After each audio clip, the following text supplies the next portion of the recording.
Hello.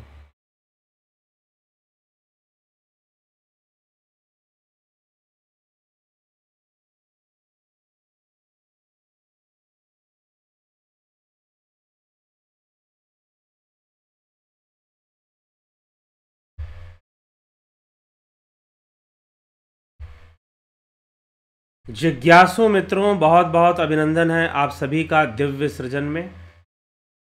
प्रत्येक दिवस की भांति आज फिर हम यहाँ पर यह लाइव चर्चा का कार्यक्रम शुरू कर रहे हैं। कुछ तकनीकी व्यवधान आने के कारण थोड़ा सा देर से हम शुरू कर रहे हैं।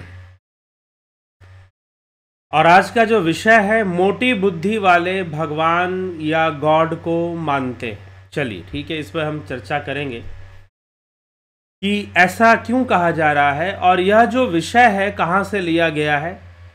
यह विषय लिया गया है त्रिपुरा रहस्य से। आगम दर्शन का यह ग्रंथ मान्य है, माना जाता है। त्रिपुरा रहस्य के अंतर्गत ऐसी चर्चा आती है। अब किस तरह से इस बात को समझाया गया है, हम इसको समझेंगे। तो इसके अंतर्गत त्रिपुरा रहस्य की जो प्रकृति है संवादात्मक है। भगवान दत्तात्रेय परशुराम जी को कुछ प्रश्नों का उत्तर दे रहे हैं, कुछ बातें समझा रहे हैं, और समझाते हुए एक राजा हुए हेमचूड़ और उनकी पत्नी हेमलता के बीच जो चर्चा चल रही है, जो संवाद चल रहा है, जहां पर हेमलता अपने पति को, राजा को, रानी जो है राजा को अध्यात्म का ज्ञान देती है, तत्व का ज्ञान कराती है और राजा के कई प्रश्नों का उत्तर देती है। राजा के कई प्रश्नों का उत्तर दे रही है। तो उस उत्तर देने की प्रक्रिया में कुछ ऐसी चर्चा होती है जहां पर रानी राजा से कहती है कि मोटी बुद्धि के जो लोग हैं, जो स्थूल बुद्धि के लोग हैं, वो इस प्रकार से किसी ईश्वर को मानते हैं या गॉड को मानते हैं। किस प्रकार से? क्या ईश्वर को मानना गलत है? बिल्कुल नहीं, मानना सही है, लेकिन मानने में बड़ा ही फर्क है। कुछ लोग सिर्फ मानते हैं, जानते नहीं हैं, बिना जाने ही मानते हैं। तो यहां पर समस्या है। लेकिन जानना भी क्या है, जानना भी क्या है? कुछ लोग, कुछ संस्थाएं हैं, वो कहती हैं कि यहां ज्योति दर्शन होगा तो समझो कि ईश्वर ही दिख गया। तो ऐसा भी नहीं है, इसकी मान्यता का भी समर्थन यहां पर नहीं किया गया है। तो वास्तव में जानना क्या है और मानना क्या है, यह भी विषय चर्चा में हो जाएगा। लेकिन जो कुछ लोग भगवान को मानते हैं, गॉड को मानते हैं, वो मोटी बुद्धि के हैं, स्थूल बुद्धि वाले लोग हैं, ऐसा लिखा गया है, ऐसा कहा गया है।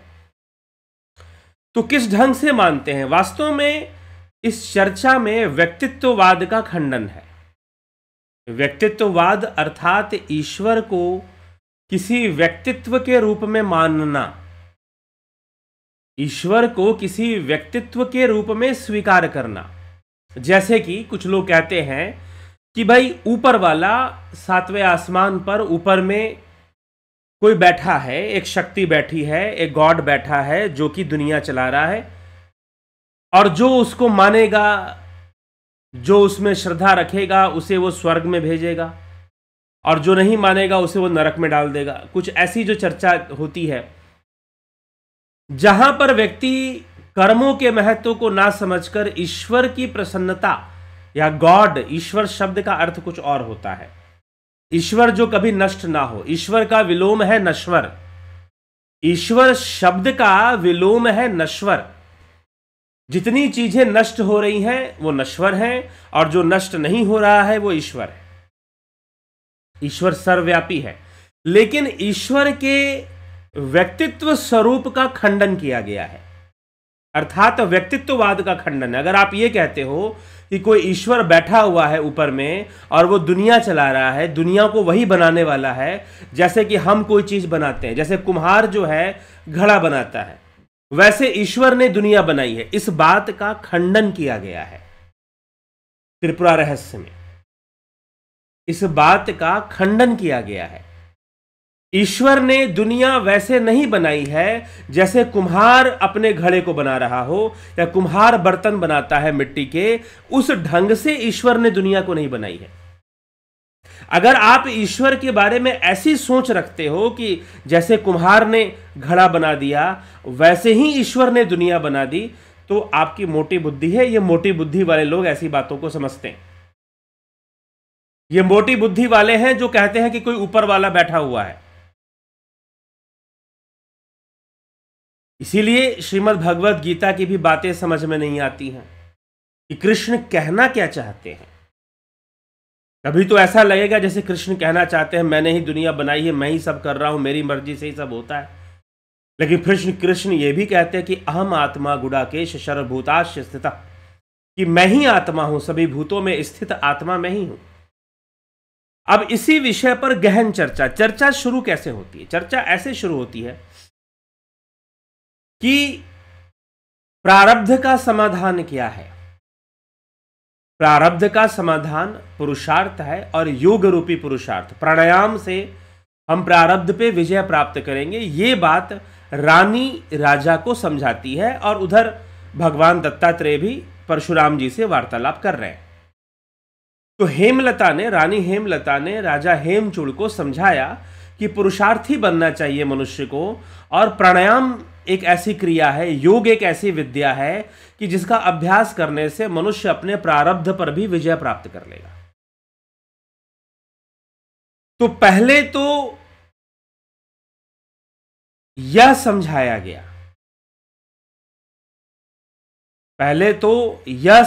गया कि प्रारब्ध पर विजय प्राप्त करना है। लेकिन अब जो है, और महेश्वर में आस्था रखते हुए, परमेश्वर में आस्था रखते हुए जो प्राणायाम करते हैं, योग करते हैं, जैसे कि योग सूत्र में भी कहा गया है, ईश्वर प्रणिधान की बात की गई है।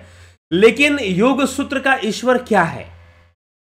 क्या व्यक्तित्व है या तत्व है? कांटा यहां पे अटका हुआ है। विशेषकर सनातन धर्म में, हिंदू धर्म में ज्यादातर लोगों के अंदर, क्योंकि देखिए शिक्षा की कमी है। मैं एक बात कहूंगा, आज बोलते बोलते चलिए ये बात मुझे स्मरण आ गया और मैं सोच रहा था कि ये बात मैं लोगों को बताऊं, इस बात पर मैं चिंतन करूं, क्योंकि मैंने कुछ विषयों पर काम करना शुरू किया है। लगभग 20 साल पहले बहुत सारी ऐसी चर्चाएं हमारे देश में शुरू हुई। 20 साल पहले, बिल्कुल सन 2000 से एक गहन चर्चा शुरू हुई, और उसमें एक महान विभूति थे, आजकल वो जीवित नहीं हैं। उनका नाम था श्री राजीव दीक्षित जी, आपने नाम सुना होगा। भारत स्वाभिमान उन्होंने चलाया और लोगों को जागरूक करना, अपनी संस्कृति के प्रति, अपने आयुर्वेद के प्रति जागरूक करना, अपने वैदिक विज्ञान के प्रति, आर्यभट्ट के विज्ञान के प्रति। वो खुद IIT से M.Tech थे राजीव दीक्षित जी, पढ़े लिखे थे, विज्ञान के बहुत बड़े ज्ञाता थे और शास्त्रों के भी ज्ञाता थे। तो उन्होंने कुछ ऐसी कोशिश की, ऐसा नहीं कि उन्होंने पहली बार कोशिश की, उसके पहले भी लोग कोशिश कर रहे थे, ऐसी बात नहीं है। हाँ, एक व्यापक रूप से शुरू हुआ कि लोगों ने ये चर्चा शुरू की कि हमारा इतिहास कैसा था, हमारे साथ क्या क्या अन्याय हुआ, हमारे साथ क्या क्या घटनाएं घटी। लेकिन चलो, एक चर्चा शुरू हुई आज से 2 दशक पहले। उस चर्चा, ऐसा नहीं कि चर्चा तभी शुरू, चर्चा पहले से हो रही थी, लेकिन उसने एक मूवमेंट का रूप धारण किया, एक आंदोलन का रूप धारण किया, और उस आंदोलन ने बहुत सारे परिवर्तन भी लाए, ऐसी बात नहीं है। लेकिन, और वो आंदोलन ऐसा नहीं कि कहीं रोड पे हो रहा था, सोशल मीडिया उसका सबसे बड़ा हथियार था उस आंदोलन का। कहीं पर लोग बाहर निकल रहे थे, बस लोग अंदर ही अंदर जागरूक हो रहे थे कि हमें अपनी संस्कृति के प्रति, हमें अपने शास्त्रों के प्रति जागरूक होना चाहिए। हिंदू समाज में एक जागरूकता आ रही थी। लेकिन ये जो जागरूकता थी बस यहीं तक सीमित है कि पीछे क्या हुआ। अभी किसी ने मुझे कोई वीडियो भेजा, हालांकि मैं ऐसे वीडियो पहले खूब शेयर करता था, अब बिल्कुल शेयर नहीं करता हूं, बिल्कुल नहीं। क्यों नहीं करता हूं मैं अभी बताऊंगा। किसी ने वीडियो भेजा कि पहले ऐसे ऐसे होता था हमारी संस्कृति में, वो मैकाले आया और मैकाले ने ऐसा ऐसा बिगाड़ दिया, मैकाले ने वैसा बिगाड़ दिया। ठीक है, चलिए हमने जान लिया, खूब ऐसे वीडियो का प्रचार होता है और फैलता है। लेकिन अब समस्या क्या है? कुछ लोगों ने कहा कि हमें यह जानना चाहिए ताकि हम वो गलतियां ना करें, लेकिन महानुभाव, सबसे बड़ी समस्या यह है कि आपको पता ही नहीं है कि गलती हुई क्या थी। ऐसी कौन सी गलती हो रही थी कि मैकाले ने बड़ी आसानी से हमें गुलाम बनाने का फॉर्मूला और विद्यालय खोल दिया, स्कूल खोल दिया और उसने लागू कर दिया? हम कहां पर चूक रहे थे? तो अभी भी कुछ लोग ऐसे ही वीडियोस शेयर करते रहते हैं कि पीछे ये हुआ, पीछे वो हुआ। ठीक है, उसकी जानकारी अवश्य होनी चाहिए, लेकिन अब ये बताओ कि पीछे जो गलतियां हो वो आगे न हो और समाज संगठित हो। इसका उपाय बताओ। एक किसी पार्टी के एक नेता हैं, सत्ताधारी पार्टी के नेता हैं, कभी मेरी उनसे चर्चा हुई तो मैंने उनसे ये पूछ दिया कि आप ये बताइए, आप छोड़िए पीछे क्या हुआ उसको छोड़िए, आगे का हिसाब किताब समझाइए कि आगे हम क्या करें जिससे सनातन धर्मियों से ऐसी गलतियां ना हो,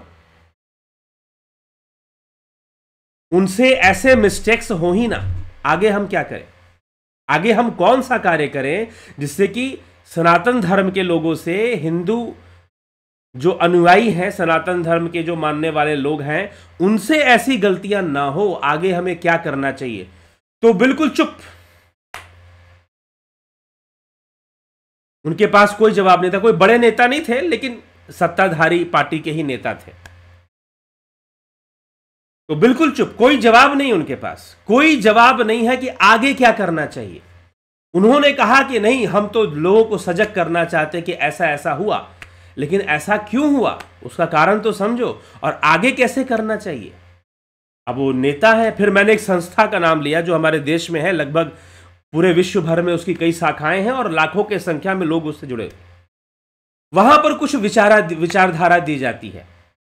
वहां बताया जाता है कि आत्मा परमात्मा अलग विषय है और एक परमात्मा बैठा हुआ है जो दुनिया बनाता है, ऊपर से आत्माओं को भेजता है। ठीक है, आत्माओं को भेजता है। और फिर मैंने कहा कि ये गीता वाली बात, और उनके अनुसार जो कृष्ण है उनके ऊपर काल की, उनके ऊपर वही परमात्मा आ गया था और वही बोल रहा था, नहीं बोल सकते थे। और उनके हिसाब से जो है परमात्मा कभी देह पे आ जाता है, कभी चला जाता है और देह पर आकर बांसुरी सुना के चला जाएगा। कुछ ऐसी ऐसी विचारधारा है। मैंने कहा कि आप दिखाइए कि शंकराचार्य के सिद्धांत के अनुसार ये बात मैच करती है, पतंजलि के युग के अनुसार ये बात मैच करती है। आप एक बात बताइए कि जब आप बात करते हैं सनातन धर्म की, तो आप सनातन धर्म को कैसे समझते हैं? आप आगे का रास्ता दिखाइए ना। आप पीछे का तो कहानी सुना रहे हैं कि ऐसा हो गया, वैसा हो गया, ऐसा हो गया, और उसी को रिपीट किए जा रहे 20 साल से वही वीडियो रिपीट हो रही है कि लॉर्ड मैकाले ने ये कर दिया तो हमारे साथ ये हो गया, तो वो हो गया। आप रिपीट पे रिपीट मारे जा रहे हैं। समस्या का समाधान कौन देगा? समस्या का समाधान कैसे होगा? आप समस्या का समाधान नहीं दे पा रहे हैं। समस्या यह है। तो जब तक समस्या का समाधान नहीं दिया जाएगा तब तक समस्या फिर से वही गलतियां रिपीट होने वाली हैं। हिंदुओं के द्वारा वही गलतियां रिपीट होने वाली हैं जो पहले होती रही हैं। फिर से बड़ी आसानी से कोई आएगा और आपको मूर्ख बनाकर जाएगा। बड़ी आसानी से फिर से मैकाले जैसा कोई व्यक्ति आएगा। फिर से कोई कंपनी काम कर रही है। पहले तो ईस्ट इंडिया कंपनी था, अभी तो हजारों कंपनियां काम कर रही हैं। हाँ ठीक है, वो धर्म का प्रचार नहीं कर रही हैं, ये अच्छी बात है कि नहीं कर रही हैं, लेकिन इस तरह से आप सिर्फ अगर गलतियों को याद करने का यह उद्देश्य होता है कि आगे का समाधान मिलना चाहिए। अब नेताजी के पास कोई समाधान नहीं। नेताजी के पास बस नेगेटिव बात करना है, उनको दिखाना है कि हिंदुओं को कैसे काटा गया, कैसे मारा गया, कैसे क्या किया गया, बस इसी को रिपीटेडली, और इसके नाम पर वोट मांगना है। इसके नाम पर वोट मांगना है। तो ऐसा रिपीटिशन मत कीजिए। समाधान बताइए, समाधान क्या है। और समाधान ढूंढेंगे ना, सही में समाधान जाएंगे ना, तो बड़े बड़े धार्मिक संस्थाओं के दरवाजे बंद होने शुरू हो जाएंगे। बड़े बड़े धार्मिक संस्थाएं जो हमारे देश में चल रही हैं, जो गुरुडम हमारे देश में चल रहा है, और उसके लाखों अनुयायी हैं जो वहां जुड़े हुए हैं और कूप मंडूक बनकर बैठे हुए हैं, कुएं के मेंढक बनकर बैठे हुए हैं। ऐसी ऐसी संस्थाएं हैं हमारे देश में। ठीक है, क्योंकि और इसका एक साधारण सा उपाय है, मैं जो समझता हूं, और उपाय के ऊपर ध्यान दीजिए। मैं कहता हूं उपाय पर ध्यान दीजिए, ज्यादा से ज्यादा समाधान पर ध्यान दीजिए। समस्या को रटने से क्या हो जाएगा? आप समस्या को रटते रहिए और उपाय कुछ निकालिए मत, तो समस्या वैसे के वैसे बनी रहेगी और घटनाएं वैसे की वैसी घटती रहेंगी। और इसका एकमात्र कारण था कि भारतीय लोग, जो हिंदू समाज है, वो अपने सनातन धर्म के शास्त्रों में शिक्षित नहीं है। उन्हें इन रियलिटी नहीं पता है कि हमारे शास्त्र क्या कह रहे हैं। उन्हें सही से नहीं पता है कि शंकराचार्य ने क्या बताया है। उन्हें नहीं पता है कि पतंजलि ने क्या समझाया है। और यह नहीं पता होना ही कारण है कि कोई मैकाले आता है, आपको मूर्ख बना के निकल जाता है। कोई आता है, कोई मैकाले आता है। अभी पीछे कोई जाकिर नायक कोई आया था, ऐसे ही, शायद वो देश से बाहर रहते हैं। वो आता है, वो आपको बहका कर चला जाता है। इसीलिए concept of God is completely different.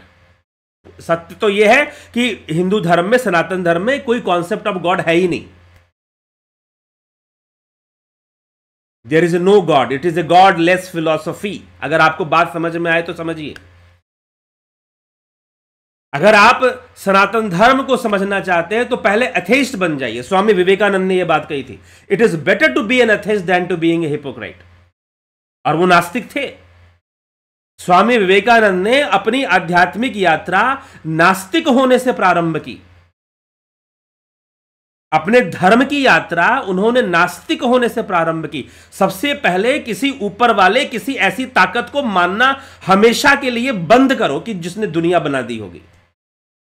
अगर आप सही से वेदों को समझना चाहते हैं, अगर आप सही से सनातन धर्म को समझना चाहते हैं, तो मानना ही बंद करो कि किसी ने दुनिया बनाई और कोई दुनिया को चला रहा है। फर्स्ट बी एन एथेइस्ट, यही रास्ता है सनातन धर्म को समझने का। लेकिन पहले से मानकर चलोगे कि हां, कोई गॉड नामक कोई चीज है जो सब कुछ चला रहा है, उसी की मर्जी से सब कुछ हो रहा है, उसकी मर्जी के बिना पत्ता, अरे नहीं भाई, हवा चलती है, सूर्य उदय होता है, सूर्य के कारण वायु तत्व का प्रवाह होता है, पत्ता हिलता है। प्रकृति के गुणों के कारण पत्ता हिलता है, प्रकृति के रजोगुण के कारण पत्ता हिलता है, ना कि वो पत्ता हिलाने के लिए बैठा हुआ है। ये कॉन्सेप्ट 100% खत्म कीजिए, डिस्ट्रॉय कीजिए इसको, तब आपको सनातन धर्म समझ में आएगा। तब जाकर सनातन धर्म समझेंगे आप। तो मैं इस बात पर कहूंगा, जो लोग इस तरह की बातों का प्रचार करते हैं कि ये ऐसा हो गया, ये पहले ऐसा होता था, और आधी अधूरी बातों का ही लोग प्रचार करते रहते हैं। पूरी बात का कोई प्रचार नहीं करता कि पूरी कहानी क्या थी। स्वामी विवेकानंद इसके एक बहुत बड़े उदाहरण है। उन्होंने अपनी आध्यात्मिक यात्रा नास्तिक होने से शुरू की। वो भगवान का मजाक उड़ाते थे, धार्मिक कर्मकांड का मजाक, हर चीज के प्रति वो एक नकारात्मक दृष्टिकोण और एक क्वेश्चन मार्क रखते थे। फिर उनको रामकृष्ण परमहंस मिले, जिन्होंने समझाना शुरू किया, बताना शुरू किया, और इतना क्लियर कॉन्सेप्ट, इतनी अच्छे से बातें समझ में आती। आज यही चर्चा त्रिपुरा रहस्य में है। प्राणायाम से प्रारब्ध पर विजय होता है, यह समझाने के बाद जब देवी हेमलता आगे समझाती हैं, तो हेमचूड़ ने कहा कि आपने यह कहा कि देखो, तर्क से नहीं, श्रद्धा रखनी जरूरी है। यह समझा दिया, चलो ठीक है, तर्क का महत्व क्या है, श्रद्धा का महत्व क्या है, वो पहले भी हम चर्चा में ले चुके हैं। एक वीडियो में बता चुका हूं कि तर्क का क्या महत्व है और श्रद्धा का क्या महत्व है। तो अब जो है, राजा हेमचूड़ कहते हैं कि मैं तुम में श्रद्धा रखता हूं। वो कहते हैं कि तुम्हारी बातें मुझे समझ में आ रही हैं, तुम जो भी बता रही हो बहुत ही साफ है, स्पष्ट है। लेकिन तुमने ये कहा कि महेश्वर के प्रति, परमेश्वर के प्रति श्रद्धा रखनी है। अब मुझे ये बताओ कि ये महेश्वर कौन है और इस महेश्वर का स्वरूप क्या है, अर्थात परमात्मा का स्वरूप क्या है, मुझे बतलाइए। यह परमात्मा कौन है और इस परमात्मा का स्वरूप कैसा होता है, मुझे यह समझाइए। तो बड़ी ही तार्किक चर्चा है, त्रिपुरा रहस्य का विषय है कि इसमें तार्किक चर्चा थोड़ी गहराई में, तर्कों की गहराई में यहां उतरा जाता है। तो इस चर्चा को करते हुए देवी हेमलता क्या समझाती हैं। पहले तो उन्होंने कहा कि पौरुष विहीन लोगों को ही भाग्य रूपी नाग डसता है, जो पहले हमने चर्चा की थी प्रारब्ध प्राणायाम से, कल भी चर्चा की, प्राणायाम से प्रारब्ध को जीता जा सकता है। इसके आगे जब हेमचूड़ ने प्रश्न किया, प्रश्न क्या है उनका, प्रश्न है उनका बड़ा सुंदर प्रश्न वो करते हैं। सबसे पहले हे प्रिय, क्योंकि उनकी पत्नी है तो कहते हैं हे प्रिय, सबसे पहले मुझे उस महेश्वर का स्वरूप बताओ जिसकी शरण में मैं हूं और ये सब कुछ करने वाले हैं, जो परम स्वतंत्र हैं, उनकी शक्ति से ही यह संसार संपादित हो रहा है, उनकी शक्ति से ही संसार चल रहा है। तो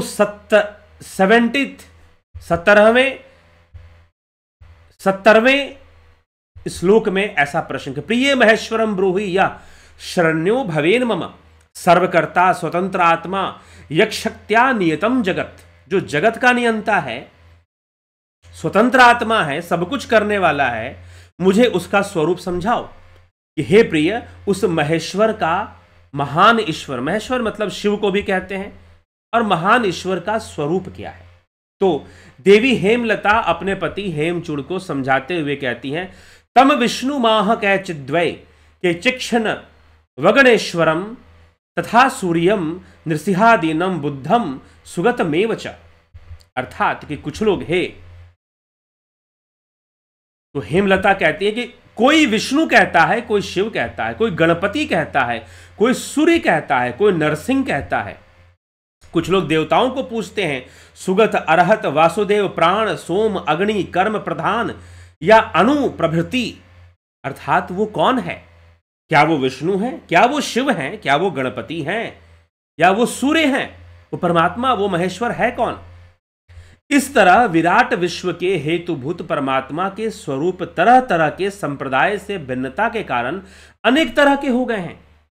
देवी कहती है कि परमात्मा का स्वरूप तो अनेक हो गया है, कोई कहता है शिव जी हैं, कोई कहता है विष्णु जी हैं, कोई कहता है नहीं सूर्य ही साक्षात परमात्मा है, कोई कहता है नहीं ब्रह्मा नियंता है, ब्रह्मा ही सृष्टि को बनाई है, कोई वासुदेव के नाम से पुकार रहा है, कोई अग्नि को ही सब कुछ मान रहा है, कोई प्राणों को ही परमात्मा कह रहा है।